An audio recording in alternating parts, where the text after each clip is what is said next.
जो लोग खाने के बाद पान खाते हैं चूना मिलाकर, वो जिंदगी भर वात के रोगी होंगे नहीं। माने चूना वो बोलते हैं सबसे बेहतरीन वातनाशक औषधि है। मेथी का दाना तो है ही, चूना उससे थोड़ा 1 डिग्री ऊपर है। मेथी दाने से चूना सबसे अच्छी वातनाशक औषधि है। चूने के बारे में भागवत जी का बहुत रिसर्च है, बहुत रिसर्च है, और वो ये कहते हैं कि ये भगवान की दी हुई प्रचंड मात्रा में अद्भुत ऐसी चीज है जो आपके वात के सब रोगों को दूर करेगी। माने घुटने दुखते हैं, कमर दुखती है, कंधा दुखता है, चूना खाइए। फिर वो कहते हैं कि इतना ही नहीं, शरीर में कैल्शियम जो है ना, कैल्शियम ये एक घटक है, माइक्रो न्यूट्रिएंट इसको कह सकते हैं अंग्रेजी में, सूक्ष्म पोषक तत्व है। ये कैल्शियम के बारे में जो गंभीर बात है आज के विज्ञान के हिसाब से, जो मैं कहना चाहता हूं, भागवत जी ने तो 3500 साल पहले कह दिया, आज का विज्ञान उसको प्रूव कर रहा है, कंफर्म कर रहा है। वो ये कि कैल्शियम की कमी अगर शरीर को है तो आपको 20 नहीं 50 बीमारियां आएंगी। कैल्शियम की कमी अगर है शरीर को तो 50 बीमारियां आएंगी। क्या क्या आ सकता है? हर तरह का दर्द आपको होगा, हर तरह का, मांसपेशियों का दर्द, हड्डियों का दर्द, सब तरह का। हड्डियों की जितनी विकृतियां हैं वो सब कैल्शियम की कमी से आएंगे। हड्डियों के जितने रोग हैं वो सब कैल्शियम की कमी से आएंगे। फिर वो कहते हैं कि रक्त के बहुत सारे रोग कैल्शियम की कमी से आते हैं, रक्त के रोग, खून की बीमारी। फिर वो कहते हैं कि बहुत सारे कफ के रोग कैल्शियम की कमी से आते हैं। तो कैल्शियम कम नहीं होने देना चाहिए। जो विज्ञान आज का कहता है, आधुनिक विज्ञान ये कहता है कि कैल्शियम वो माइक्रो न्यूट्रिएंट है, वो सूक्ष्म पोषक तत्व है जिसके शरीर में रहने पर ही दूसरे सूक्ष्म पोषक तत्व उपयोगी होते हैं। ये 12-15 साल का रिसर्च है, एक वाक्य में मैंने खत्म कर दिया। कैल्शियम की उपस्थिति में ही बाकी सभी सूक्ष्म पोषक तत्व उपयोगी होते हैं।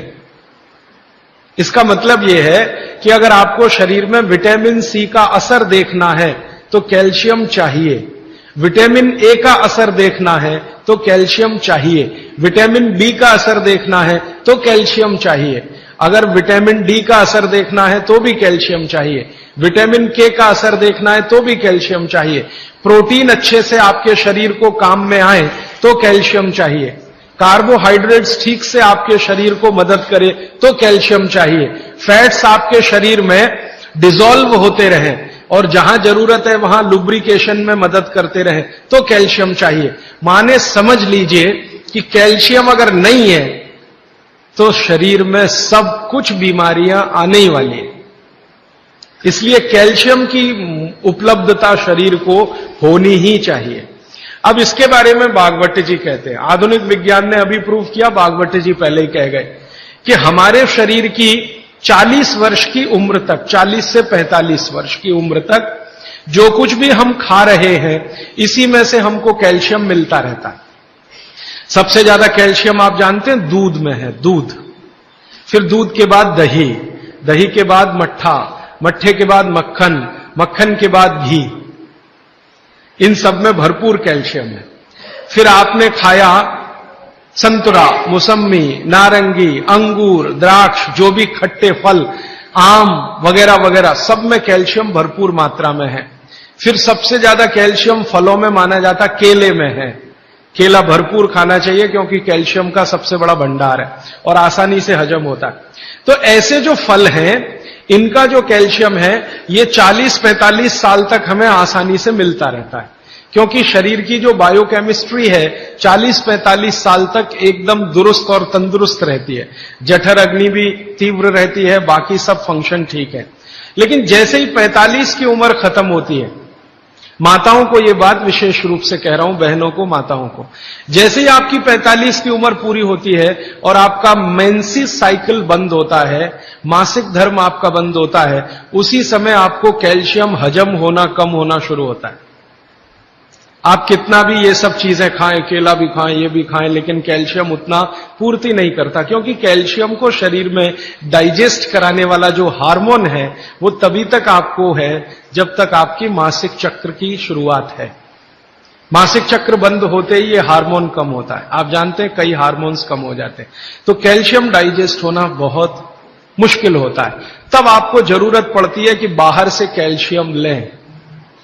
इसलिए सब माताएं इस बात को ध्यान दें और इसको गांठ बांध लें कि 45 की उम्र होते ही चूना खाएं, क्योंकि अतिरिक्त बाहर से कैल्शियम उसी से मिलेगा। चूना जरूर खाएं आप सबके लिए, और आपको भी है चूना खाएं, क्योंकि आपकी उम्र भी 45 की जब पूरी होगी तो ये जो कैल्शियम है वो आपके लिए पर्याप्त नहीं है जो फलों से और सब्जियों से आ रहा है, कुछ अतिरिक्त चाहिए।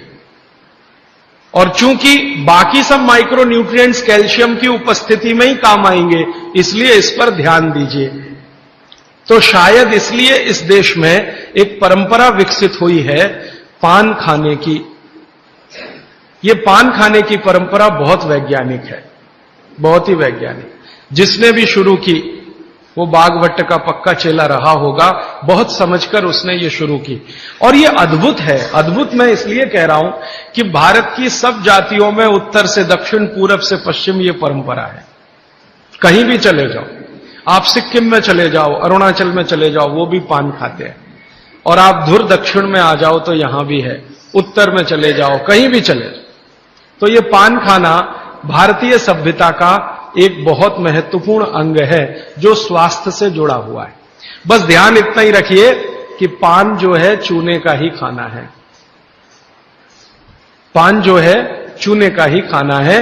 पान कभी भी कत्थे वाला ना खाएं, क्योंकि कत्था आपके लिए उतना उपयोगी नहीं है। कत्था स्वाद के लिए आप उपयोग करते हैं, चूना औषधि के लिए उपयोग करते हैं। ये बात मैं एक बार पहले भी कह चुका हूं, आज फिर से इसलिए कह रहा हूं कि कुछ नए चेहरे मैं देख रहा हूं। तो आपके रसोई में मेथी दाना हो गया, चूना हो गया, पान हो गया, फिर पान के बाद आपको जीरा, हींग वगैरह वगैरह, अजवाइन, ये सब हो गई। ऐसी कुल 108 औषधियां हैं। गरीब से गरीब आदमी की रसोई में ये औषधियां हैं, इनका भरपूर उपयोग करिए। एक औषधि के बारे में बागभट्ट जी कहते हैं और भी महत्व की है, दालचीनी। दालचीनी के बारे में बागभट्ट जी कह रहे हैं कि वायु के जितने भी प्रकोप हैं, जैसे दमा, अस्थमा, ये वायु की बीमारियां, अस्थमा, दमा, वात की बीमारियां वायु की, तो इनको खत्म करने में या समाप्त करने में या इन बीमारियों को ठीक करने में बड़ी मदद करता है दालचीनी। और दालचीनी के बारे में बागभट्ट जी कहते हैं कि ये दमा, अस्थमा, इनको तो खत्म करेगा ही, वात के सब रोगों को खत्म करेगा, कफ के रोगों को भी खत्म करता है। कफ के रोग आप समझते हैं, खांसी है, सर्दी है, जुकाम है, मोटापा है, वजन बढ़ना, ये सब कफ के रोग हैं। तो इनमें भी दमा जैसी बीमारियों जितना असर है दमा पे, उतना ही इस पर भी है, कफ की। तो दालचीनी का भी उपयोग आप कर सकते हैं आपकी बीमारी के हिसाब से। दालचीनी आप सब जानते हैं, आसानी से आपको पहचान में भी आती है। बस उसका उपयोग करते समय ध्यान रखें कि ये ज्यादा उपयोगी है पाउडर के रूप में। कई बार मैंने देखा है भोजन बनाते समय हम दालचीनी का पत्ता डाल देते हैं या उसकी वो जो छाल जैसी है वो डाल, वो उतना उपयोग नहीं आता जितना पाउडर करके वो उपयोग में आता है। और दालचीनी के बारे में बागभट्ट जी कहते हैं कि इसको अगर उपयोग कर रहे हैं तो आप गुड़ के साथ इसको खूब घिसिए, रगड़िए, ऐसे ऐसे ऐसे ऐसे खूब अच्छे से गुड़ मिले, फिर खाइए, फिर पीछे से थोड़ा गर्म पानी पीजिए, अद्भुत परिणाम। और अगर आप शहद ले सकते हैं तो शहद के साथ तो इसका मर्दन, मर्दन एक शब्द उन्होंने इस्तेमाल किया, मर्दन माने घिसना, रगड़ना।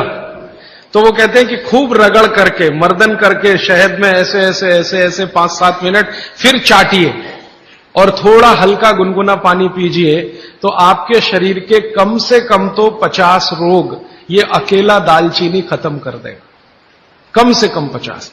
कफ के रोग और वात के रोग।